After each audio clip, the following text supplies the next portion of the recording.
Dear student, उजाला academy में आपका स्वागत है। आज के इस वीडियो में हम बात करेंगे सीटेट में पूछे जाने वाले ईवीएस के इम्पोर्टेंट क्वेश्चन पर। जितने भी क्वेश्चन प्रीवियस ईयर के क्वेश्चन पेपर में पूछे गए थे उन सभी को मैंने यहाँ पर सेलेक्ट किया है, तो यह वीडियो बहुत ही इंपॉर्टेंट होने वाला है, तो इसे एंड तक जरूर देखिएगा। और यदि चैनल पर नए हैं तो चैनल को सब्सक्राइब कर लें और बेल आइकन को भी प्रेस कर लें ताकि मेरा हर एक वीडियो आप तक पहुँचता रहे और आपकी तैयारी अच्छे तरीके से होती रहे। जैसा कि आप सभी को पता है, सीटेट के लिए बहुत ही कम टाइम बचा हुआ है। इस टाइम में हमें क्या करना है कि जो इम्पॉर्टेंट क्वेश्चन है, प्रीवियस ईयर के क्वेश्चन पेपर में पूछे गए क्वेश्चन है, उन सभी का रिवीजन करने का टाइम है।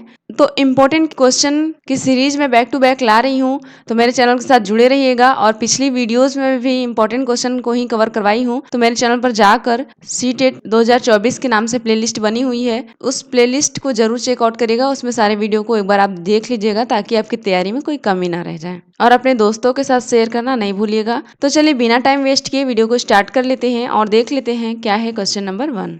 देखिए, क्वेश्चन नंबर 1 है, निम्नलिखित में से कौन सी विशेषता बरगद के पेड़ की नहीं है। जो बरगद के पेड़ की जड़ें होती हैं, जड़ तो देखे होंगे आप बरगद के पेड़ की, नीचे से शाखाओं जैसी लटकी रहती है, लंबी लंबी होती हैं। तो इन चारों ऑप्शन में से हमें बताना है कि कौन सी बरगद के पेड़ की जड़ों की विशेषता नहीं है। नहीं वाले क्वेश्चन को आप देखिए, बार बार मैं बता रही हूँ, हर वीडियो में बताती चल रही हूँ कि ध्यान से करिएगा, ठीक है।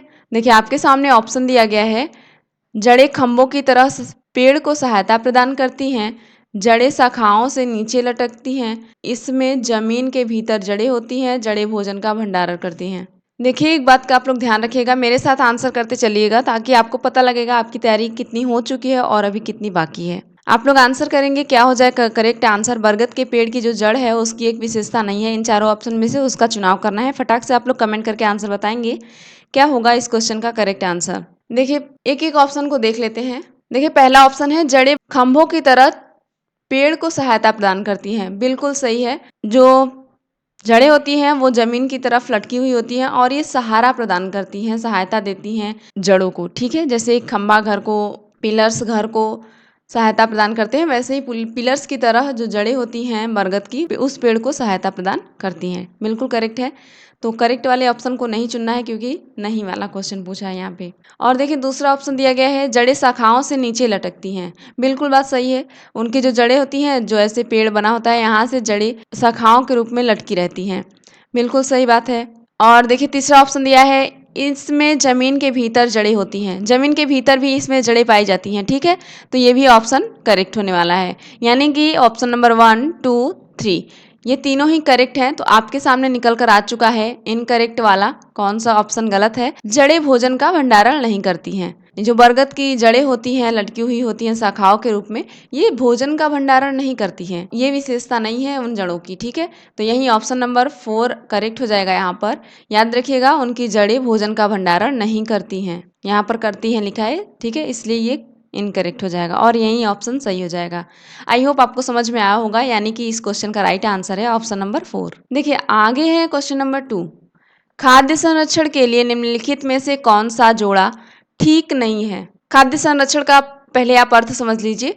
खाद्य संरक्षण वो होता है जैसे कि हम किसी खाने वाले पदार्थ को लंबे समय तक संरक्षित रख पाएं ताकि वो खराब ना हो, हम आज ना खाएं, 10 दिन बाद भी ना खाएं तो वो खराब ना हो, हम बीच बीच में कभी मन किया 6 महीने बाद भी वो खाने लायक हो, ऐसा जोड़ा चुनना है हमें। नहीं, यहाँ पर नहीं वाला क्वेश्चन है। ऐसा जोड़ा चुनना है जो खराब होने वाली चीज़ है, लंबे समय तक हम उसे संरक्षित नहीं रख सकते हैं। आपके सामने देखिए ऑप्शन दिया गया है, कच्चा आम अचार, आलू चिप्स, दूध पनीर, सेब जैम। इनमें से चुनिए कौन सा ऐसा ऑप्शन है, कौन सा ऐसा जोड़ा है जिसे हम लंबे समय तक संरक्षित नहीं रख सकते। देखिए, अभी आम का सीजन है तो सभी लोगों के घर में आम का अचार डलाया होगा। तो आपको पता ही है कि आम का अचार हम साल भर खाते हैं ना, अगला सीजन आने तक हम आम का अचार खाते रहते हैं और वो खराब नहीं होता, यानी कि इसे हम संरक्षित करके रख पाते हैं।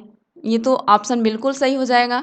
आलू चिप्स, आलू चिप्स आप सभी को पता ही है कि आलू का चिप्स बनाकर लंबे समय तक हम इसे संरक्षित रखते हैं और जब मन करता है तब हम इसे खाते हैं, है ना, खराब नहीं होता है, यानी कि ये भी संरक्षित कर सकते हैं।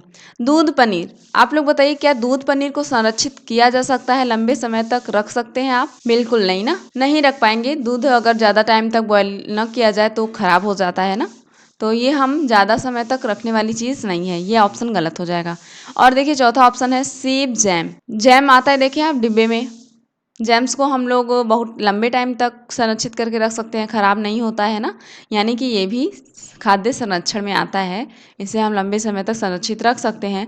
परंतु यहाँ पर ऑप्शन नंबर 3 जो है उसे हम संरक्षित नहीं रख सकते लंबे समय तक।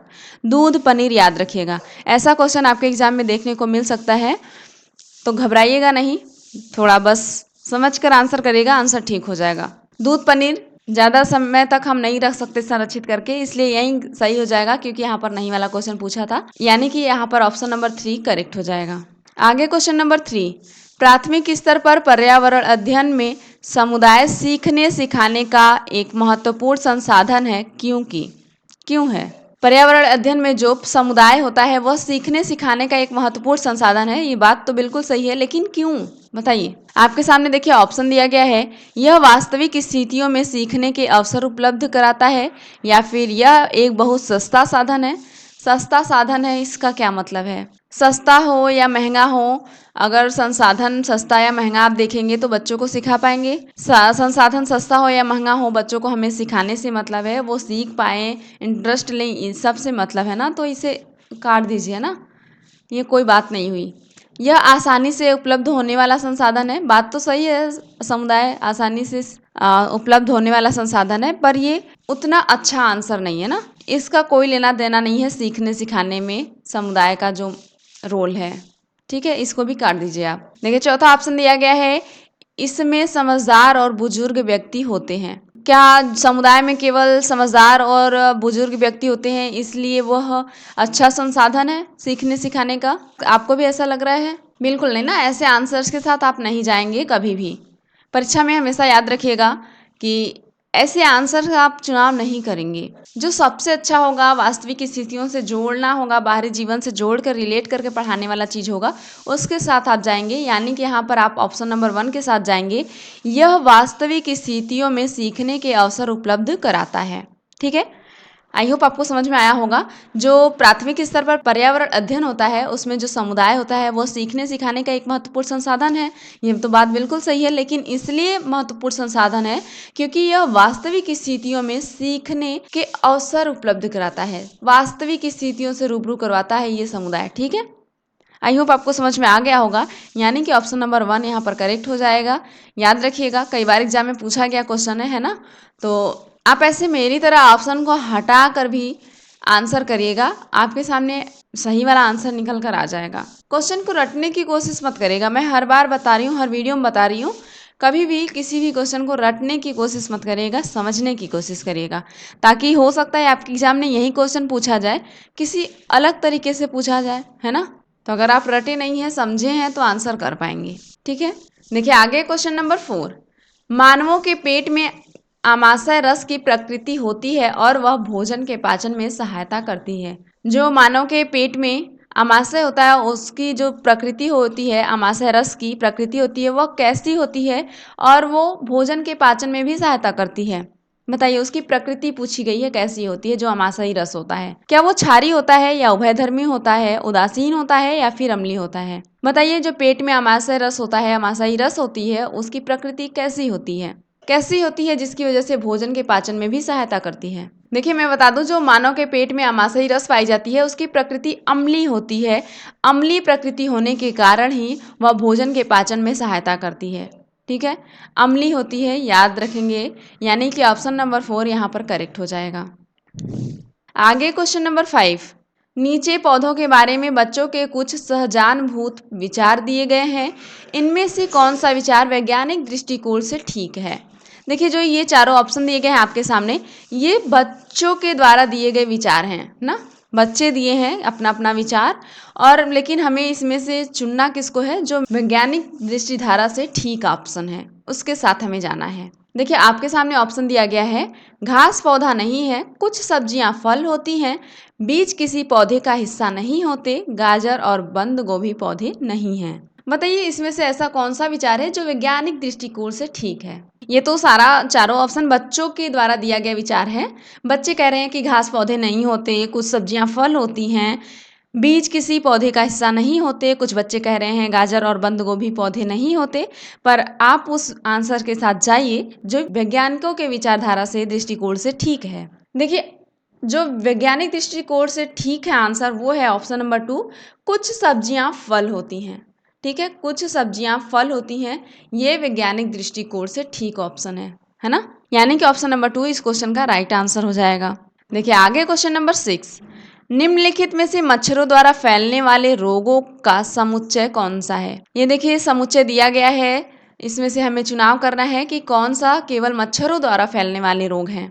क्या वो डेंगू, मलेरिया, चिकनगुनिया हो जाएगा, या मियादी बुखार, हैजा, chikungunya, malaria, HIV AIDS, dengue, HIV AIDS, हैजा, डेंगू।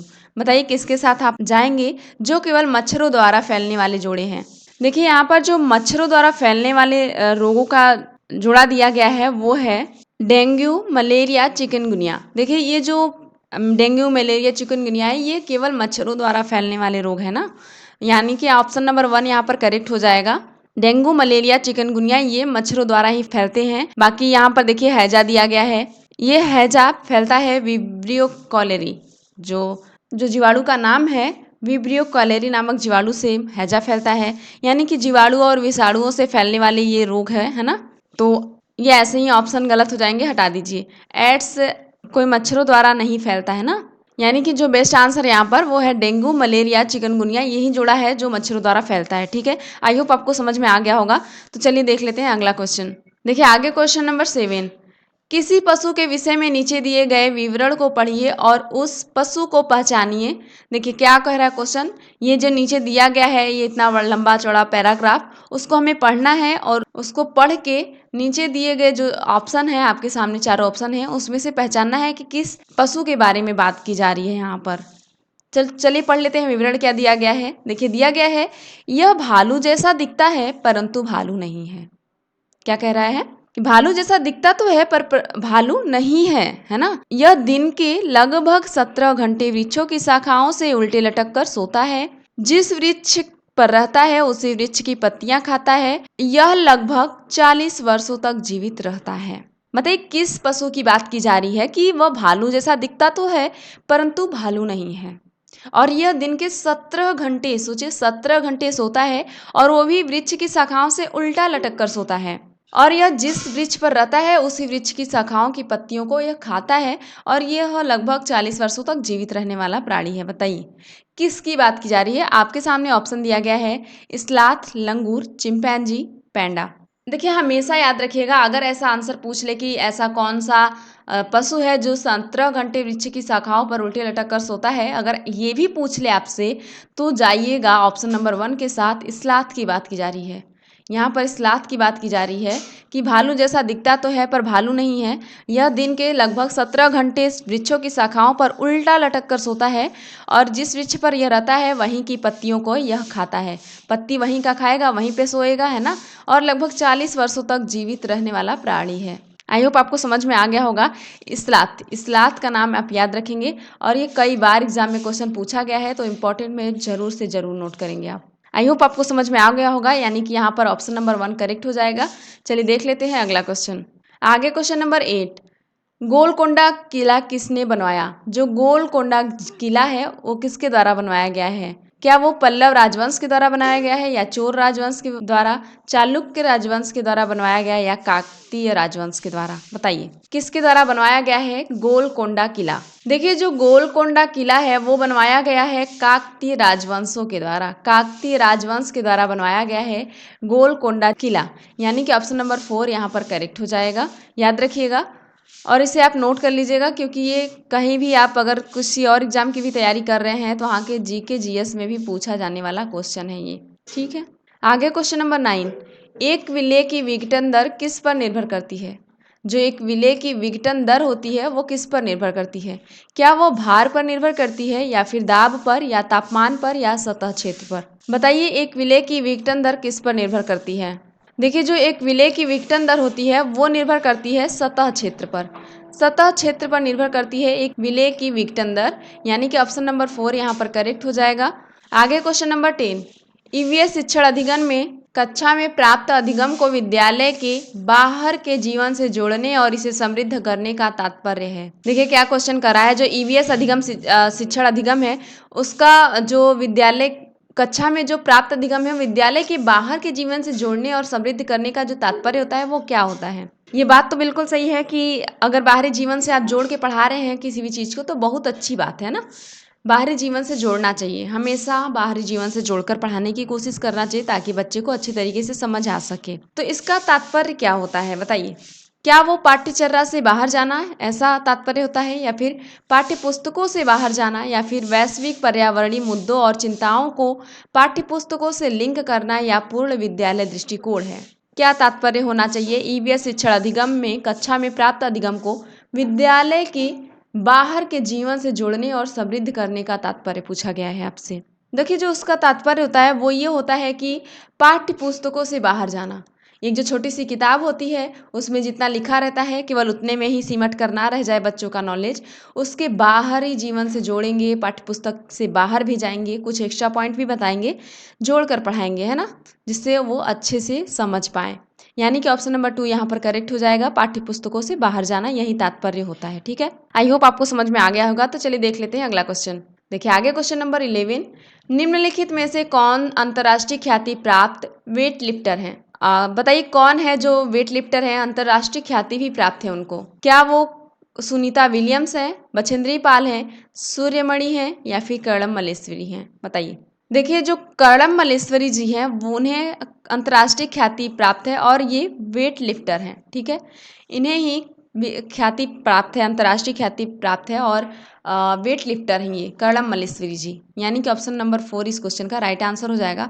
जीके जीएस की दृष्टिकोण से भी इंपॉर्टेंट क्वेश्चन है और आपके एग्जाम सीटेट में भी पूछा जाने वाला क्वेश्चन है कई बार, तो इसे आप इंपॉर्टेंट में नोट करिएगा। ठीक है, देखिए आगे क्वेश्चन नंबर 12, भारत की आज़ादी से पहले महात्मा गांधी ने जिस दांडी के समुद्र तट पर अपनी प्रसिद्ध यात्रा की थी वह भारत के नीचे दिए गए किस राज्य में है। जो दांडी यात्रा की गई थी, प्रसिद्ध यात्रा रही है ये गांधी जी की, तो वो किस समुद्र तट पर की गई थी, तो वो समुद्र तट जिस समुद्र तट पे की गई थी वो समुद्र तट किस राज्य में स्थित है, ये बात की जा रही है आपसे। आपके सामने देखिए ऑप्शन दिया गया है, क्या वो आंध्र प्रदेश राज्य में है, कर्नाटक में है, महाराष्ट्र में है, या गुजरात में है। बताइए वो समुद्र तट कहाँ पर स्थित है जहाँ पर दांडी यात्रा जैसी प्रसिद्ध यात्रा की थी, किया गया था गांधी जी के द्वारा। आज़ादी से पहले जो दांडी यात्रा की गई थी, प्रसिद्ध यात्रा थी ये समुद्र तट कहाँ पर स्थित है।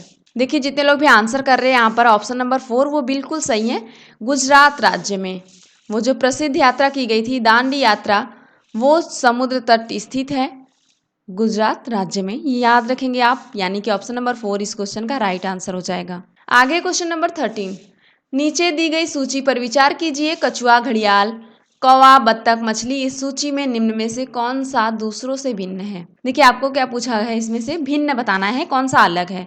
कछुआ, घड़ियाल, कौवा, बत्तख, मछली।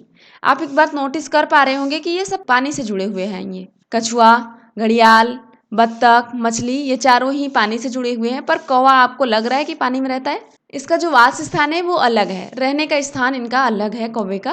तो मुझे ऐसा लग रहा है कि आपको आंसर पता चल चुका है कि कौन सा होने वाला है करेक्ट आंसर।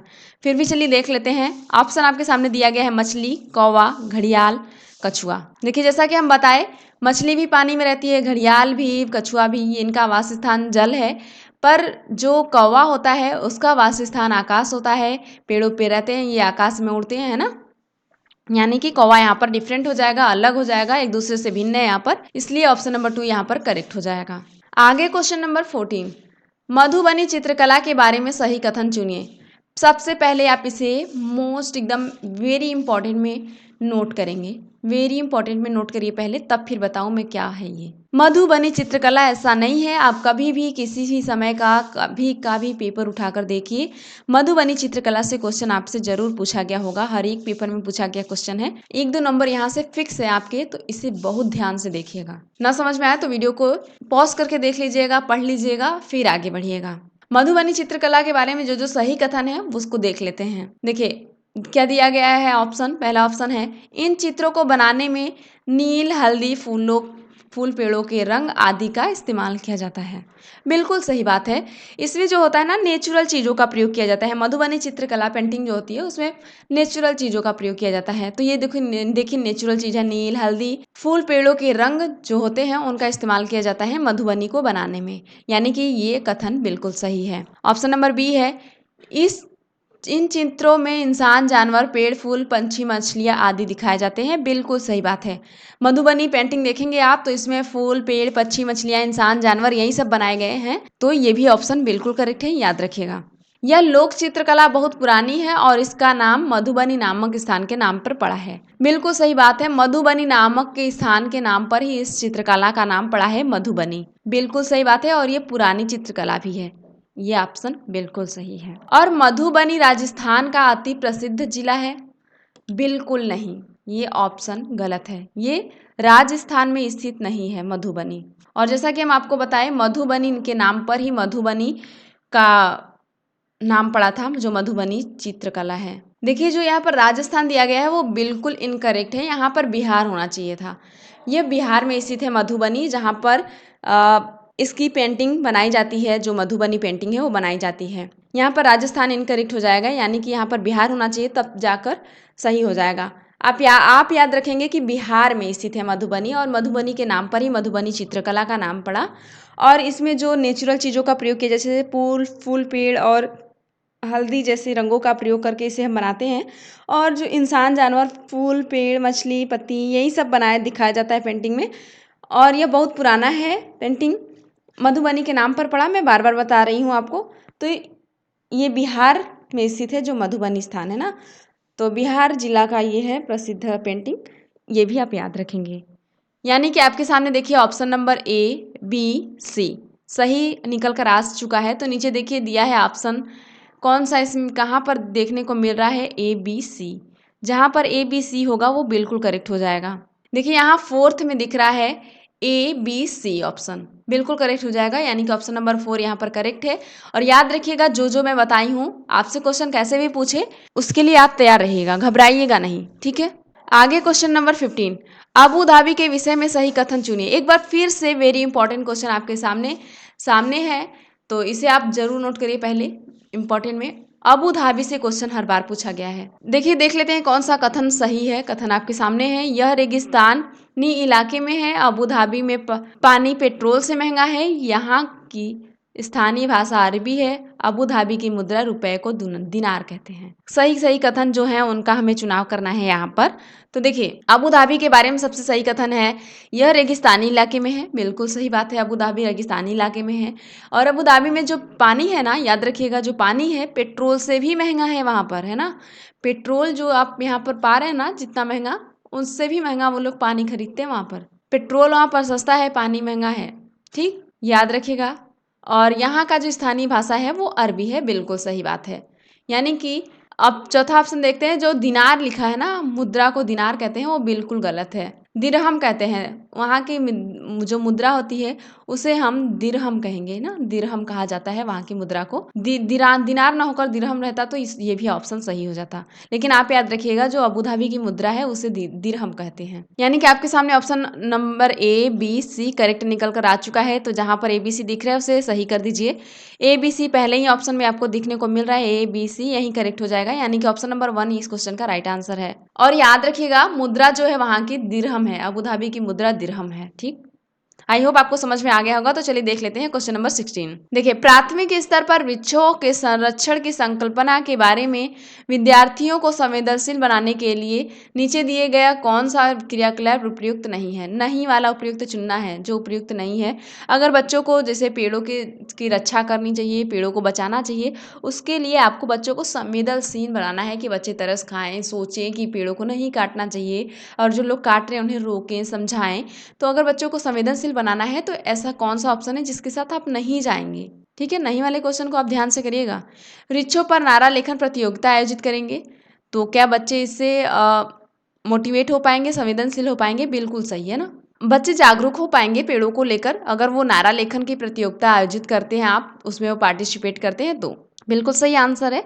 और प्रत्येक छात्र को एक वृक्ष अपनाकर उसकी देख रेख के लिए प्रोत्साहित करना, बहुत ही अच्छा आंसर है ये तो।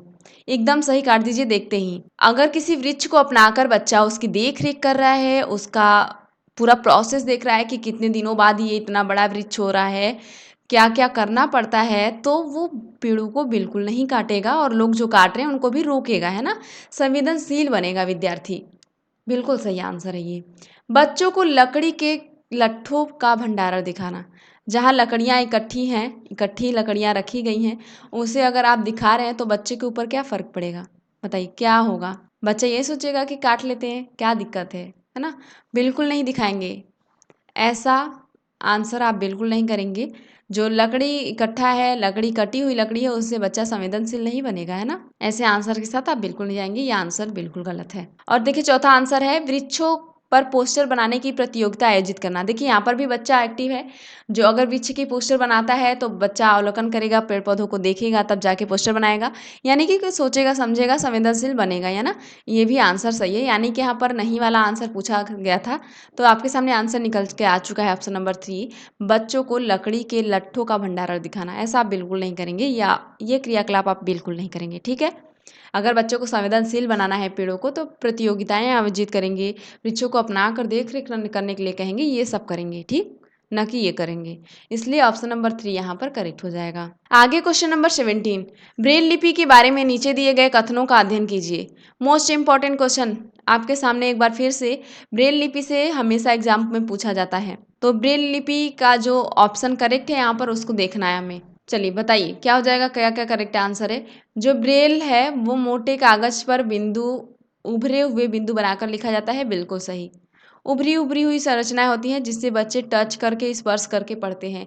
और ये ब्रेल लिपि का निर्माण किया गया था जिन बच्चों को दिखाई नहीं देता है, जिन बच्चों की आंखें खराब होती हैं, उनके लिए बनाई गई थी ब्रेल लिपि। और यह ब्रेल जी के द्वारा बनाया गया है ना। और यह लिपि 8 बिंदुओं पर आधारित होती है, बिल्कुल नहीं, 6 बिंदुओं पर आधारित होती है। ऐसे ऐसे 6 बिंदु रहते हैं और इसी पर लिखा हुआ होता है। जैसे कि 8 लिखना है तो सभी बिंदुओं को मिला देंगे, है ना, 8 बन जाएगा। 6 बिंदुओं पर आधारित होती है। अगर आपको यहाँ पर 3 लिखना है तो ऐसे ऐसे ऐसे मिला देंगे, 3 लिख जाएगा, है ना।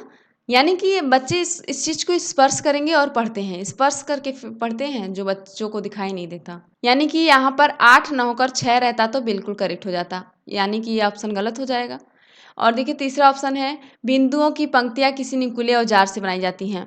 बिल्कुल सही बात है, नुकीले औजार से बनाई जाती हैं, तभी उभरी उभरी संरचनाएं निकल कर आती हैं। इसे उभरे बिंदुओं पर हाथ फेर कर पढ़ा जाता है। देखिए हम बताएं हाथ फेर कर स्पर्श करके बच्चे पढ़ते हैं, तो ये ऑप्शन बिल्कुल सही है, ये भी, है ना। यानी कि ऑप्शन नंबर 1, 3, 4 जहाँ पर दिख रहा है वो बिल्कुल करेक्ट आंसर है। देखिए आपको सबसे ऊपर ही देखने को मिल रहा है ऑप्शन नंबर 1 में ही 1, 3, 4, ये बिल्कुल करेक्ट आंसर हो जाएगा। यानी कि ऑप्शन नंबर 1 यहाँ पर करेक्ट है। और याद रखेंगे कि जो ब्रेल लिपि है वो मोटे उभरे हुए बिंदुओं पर बनाया जाता है, मोटे कागज पर उभरी हुई बिंदुओं की संरचना बनाई जाती है जिस पर बच्चे हाथ फेर कर पढ़ते हैं, और न्यूक्लियर औजार से बिंदुएं बनाई जाती हैं। और ये बिंदुएं, ये जो लिपि होती है वो 6 बिंदुओं पर आधारित होती है, न कि 8, है ना।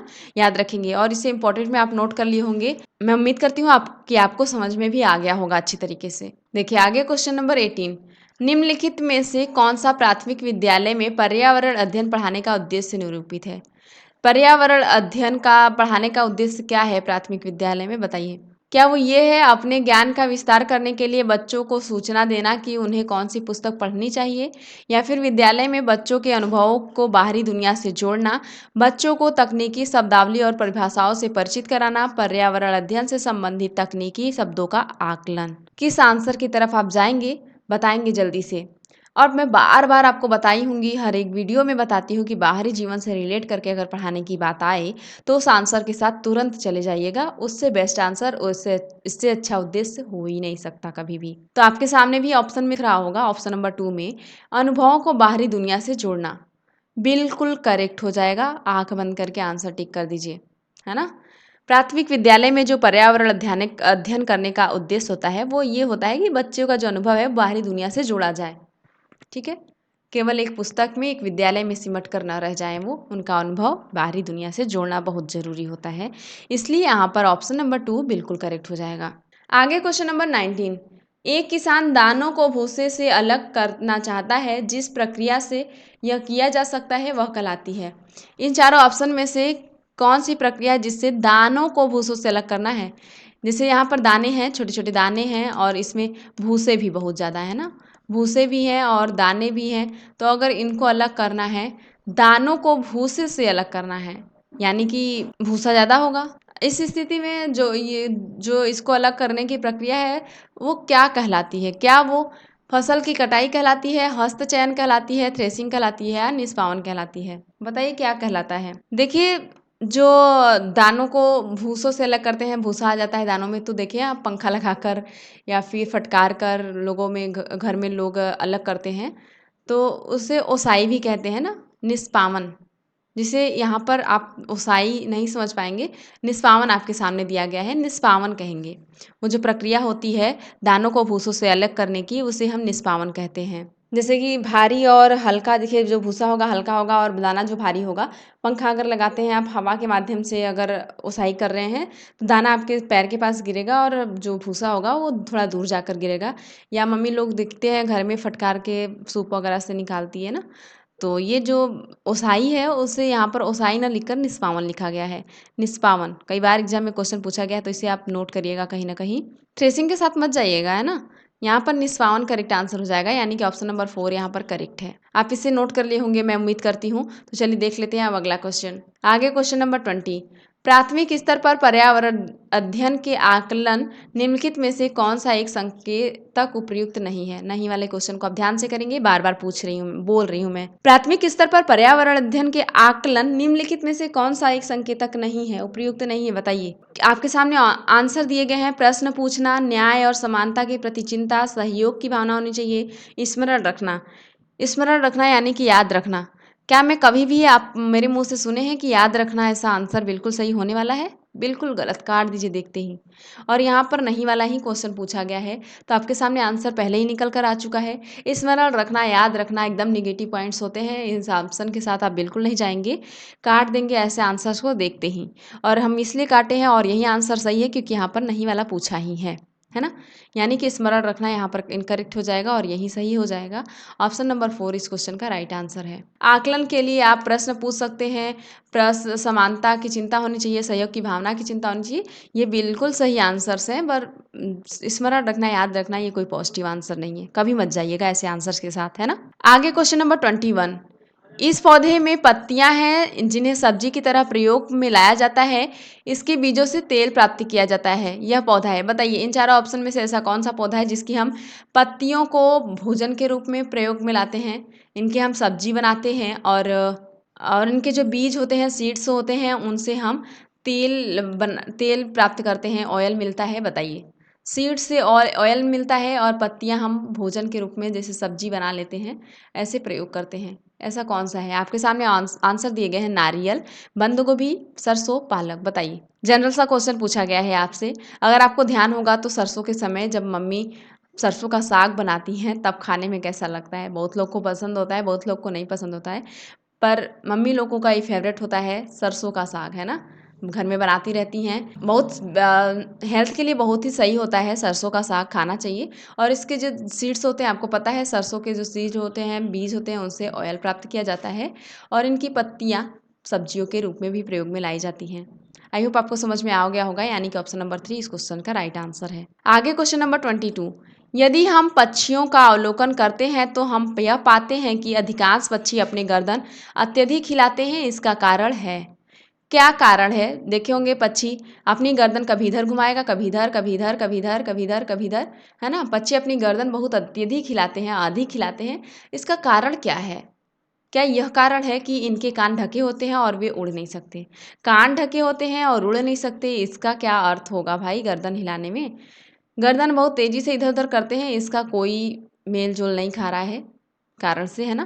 पक्षियों के दो नेत्र होते हैं, बिल्कुल सही बात है, नेत्र तो होते हैं, पर इधर उधर गर्दन हिलाने से क्या ही मतलब है? ये भी आंसर नहीं होगा। इनमें नेत्र दो भिन्न भिन्न वस्तुओं को एक ही समय पर देख, कैसे, क्या ये पॉसिबल है कि दो वस्तुएं रखी हैं यहाँ, एक ही समय में देख पाना क्या पॉसिबल है? एक आगे रखी हो, एक पीछे रखी हो, तो क्या बच्ची देख पाएगा? एक ही समय पर नहीं देख पाएगा, काट दीजिए। ये कोई आंसर नहीं है कि इसकी वजह से वो अपनी गर्दन अधिक हिलाते हैं। देखिए, अधिकांश पक्षियों के नेत्र स्थिर होते हैं और वो घूम नहीं सकते। बिल्कुल सही। अधिकांश पक्षियों के जो नेत्र होते हैं, आंखें होती हैं, वो एक जगह पर फिक्स होती हैं और वो इधर उधर नहीं घूम सकती। जैसे हम लोगों की आंखें हैं, पुतली है, तो हम लोग इधर उधर घुमा के देख लेते हैं। ज़्यादा गर्दन हिलाने की आवश्यकता नहीं होती, ज़्यादा पीछे देखना होता है तभी हम गर्दन हिलाते हैं, इधर उधर करते हैं अपनी गर्दन को। बाकी ऐसे अगर सामने है, थोड़ा अगल बगल की चीज़ है, तो अपने पुतली को इधर उधर करके हम देख पाते हैं। लेकिन कुछ पक्षी जो होते हैं, उनके नेत्र जो होते हैं ना, स्थिर होते हैं, एक जगह पर फिक्स होते हैं, जिसके कारण से वो अपनी गर्दन को ही हिलाकर इधर उधर देखते हैं। ठीक है, आई होप समझ में आ गया होगा।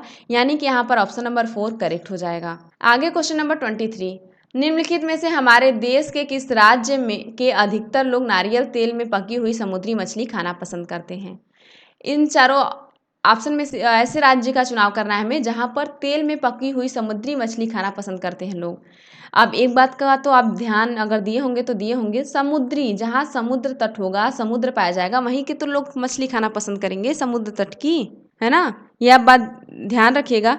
समुद्र की मछली खाना अगर पसंद कर रहे हैं लोग, तो जाहिर सी बात है वो राज्य समुद्र के किनारे ही स्थित होगा। आपको जैसा कि पता है, जम्मू एंड कश्मीर समुद्री किनारा नहीं है, बिहार भी समुद्र का किनारा नहीं लगता, मिजोरम में भी नहीं है, है ना। यानी कि आपके सामने ऑप्शन मिल गया है गोवा। गोवा गोवा वाले बीच पे है ना, बीच है, वहाँ पे समुद्र का किनारा है, तट है, और वहाँ पर लोग घूमने भी जाते हैं बहुत शौक से। समुद्र का किनारा भी यहाँ पर है, यानी कि यहीं के लोग समुद्री मछली खाना पसंद करते हैं, वो भी नारियल के तेल में पकी हुई मछली। याद रखिएगा, नारियल के तेल में पकी हुई मछली को खाना पसंद करते हैं ये लोग, गोवा के लोग याद रखेंगे। और कई बार एग्जाम में पूछा गया क्वेश्चन है, तो इसे फटाक से आप इंपॉर्टेंट में नोट करिएगा सबसे पहले, या फिर ध्यान से देखिएगा, भूलिएगा नहीं। नारियल के तेल में पकी हुई मछली अगर खाना पसंद कर रहे हैं, वो भी समुद्री मछली, तो याद रखिएगा, ऐसे भी आंसर करिएगा कि समुद्री मछली, समुद्र का तट होगा वहाँ पे, तभी तो खाना पसंद करते होंगे, तभी तो पाते हैं वहाँ की मछली, है ना। यानी कि गोवा यहाँ पर करेक्ट हो जाएगा। ऑप्शन नंबर 1 इस क्वेश्चन का राइट आंसर है। तो चलिए देख लेते हैं आगे है क्वेश्चन नंबर 24। देखिए, मच्छरों के प्रजनन की रोकथाम के लिए ठहरे पानी पर तेल डालने की सलाह दी जाती है, ऐसा इसलिए है, क्यों क्यों बताइए। देखिए, जहाँ पर मच्छरों का डेरा हो जाता है, जहाँ पानी इकट्ठा हो रहा होता है अधिक समय से, लंबे समय से, तो वहाँ पर मच्छर उत्पन्न होने लगते हैं। तो बहुत से लोग सुझाव देते हैं, सलाह देते हैं कि उस पर तेल डाल दीजिए और मच्छर नहीं उत्पन्न होंगे, मर जाएंगे ना। तो ऐसा क्यों कहा जाता है बताइए, कभी रीज़न जानने की कोशिश की आप? तो चलिए मैं बताती हूँ क्या है रीज़न। देखिए, तेल ऑक्सीजन की आपूर्ति काट देता है, जिससे मच्छरों का प्रजनन थम जाता है। क्या ये आंसर होने वाला है? या फिर मच्छरों को तेल द्वारा विकर्षित किया जाता है, या फिर मच्छर तेल द्वारा मर जाते हैं, मच्छर तेल की परत में फंस जाते हैं। सबसे ज़्यादा लोग तो मर जाते हैं, इस आंसर की तरफ जाएंगे तो जान लीजिए आप बिल्कुल गलत हैं, है ना। और तेल में फंस जाते हैं, ये कोई आंसर नहीं है। मच्छरों तेल द्वारा विकर्षित होते हैं, बिल्कुल नहीं, है ना। क्या आंसर है, इसका रीजन है, जो मच्छरों के प्रजनन को अगर रोकथाम करनी है, तो बहुत से लोग ठहरे पानी में सुझाव देते हैं कि तेल डाल दीजिए।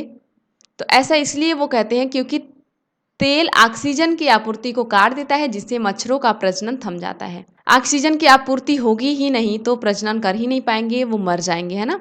ऑक्सीजन की आपूर्ति रुक जाती है तेल डालने से, ये रीज़न है। यानी कि ऑप्शन नंबर 1 इस क्वेश्चन का राइट आंसर है। और ऐसे आंसर के साथ जाइएगा बिल्कुल हमेशा, है ना।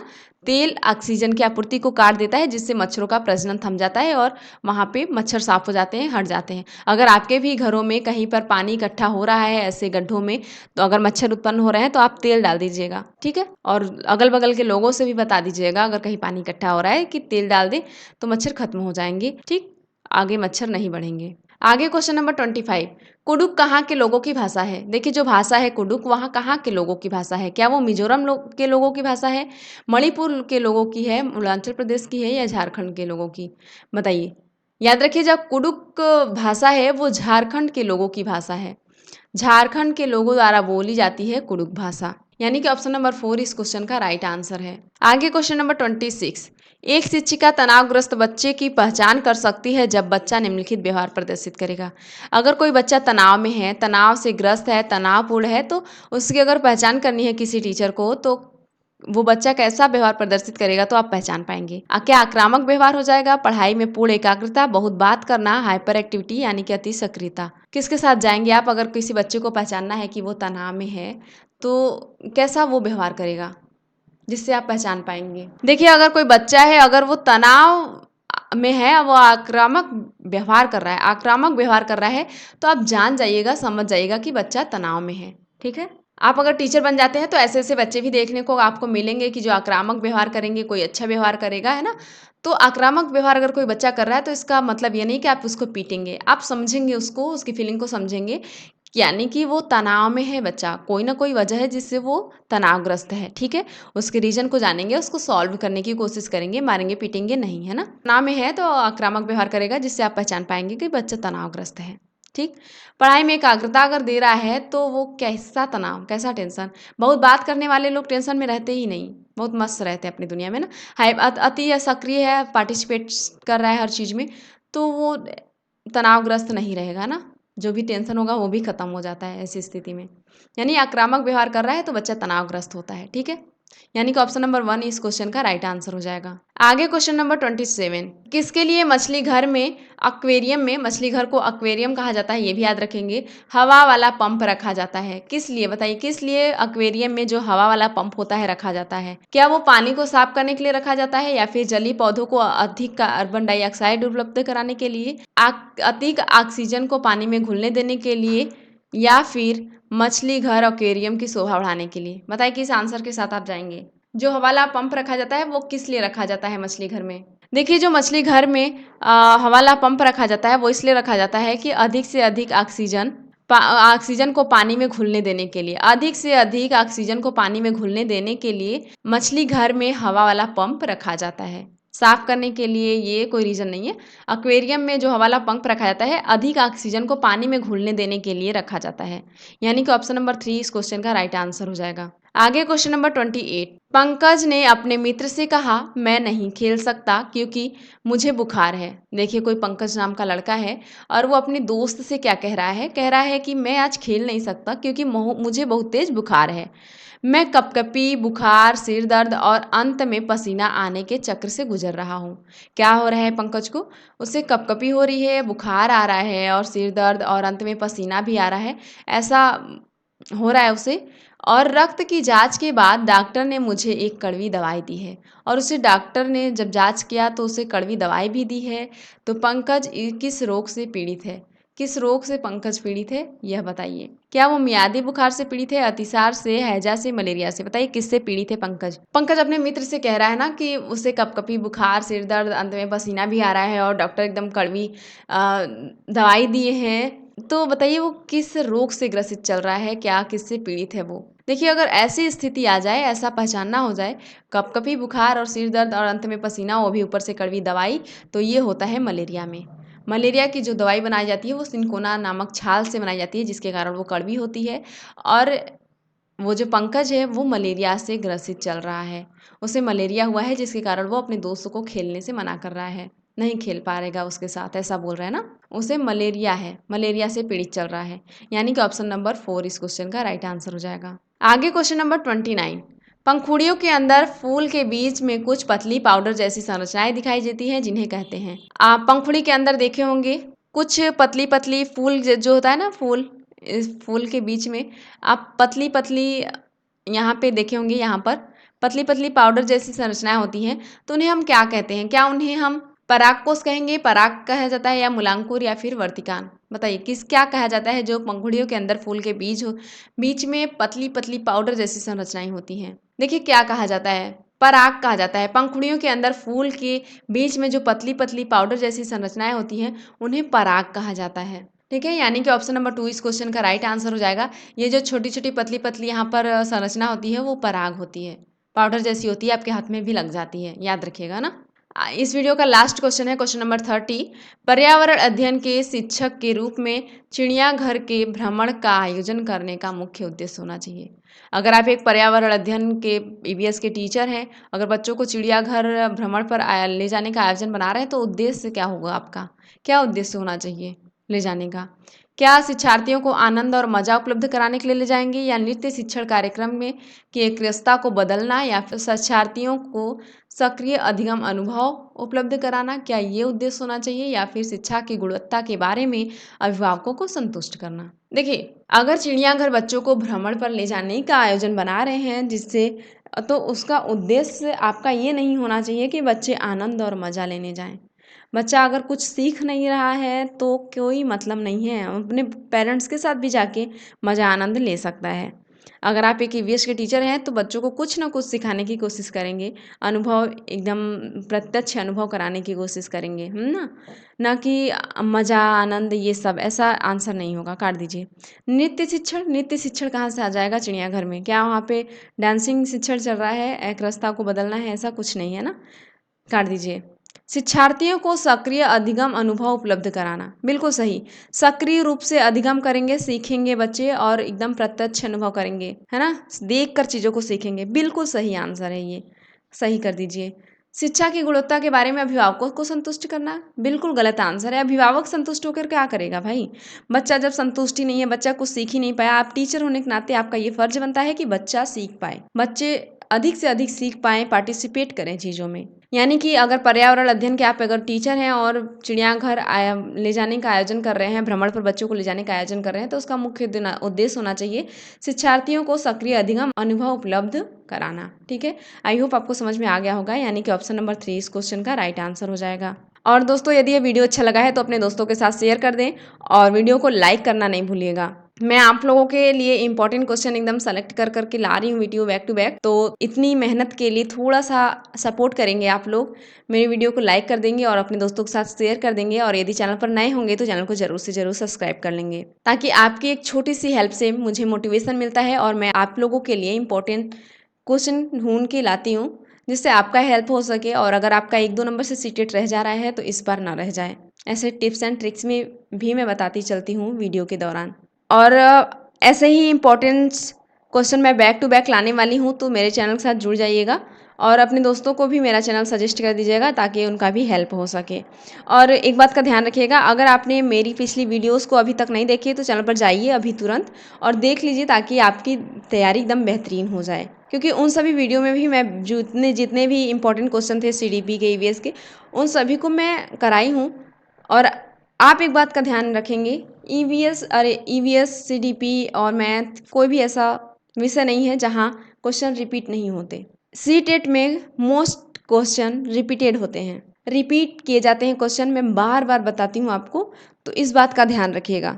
बिल्कुल घबराने की बात नहीं है, आप मेरे साथ बस आंसर करते चलिए, ऐसे ही वीडियो को बैक टू बैक देखते चलिए, आपका सीटेट क्लियर बहुत आराम से हो जाएगा। तो चलिए फिर मैं मिलती हूँ ऐसे ही इम्पोर्टेंट क्वेश्चन के साथ नेक्स्ट वीडियो में, तब तक के लिए टाटा बाय बाय।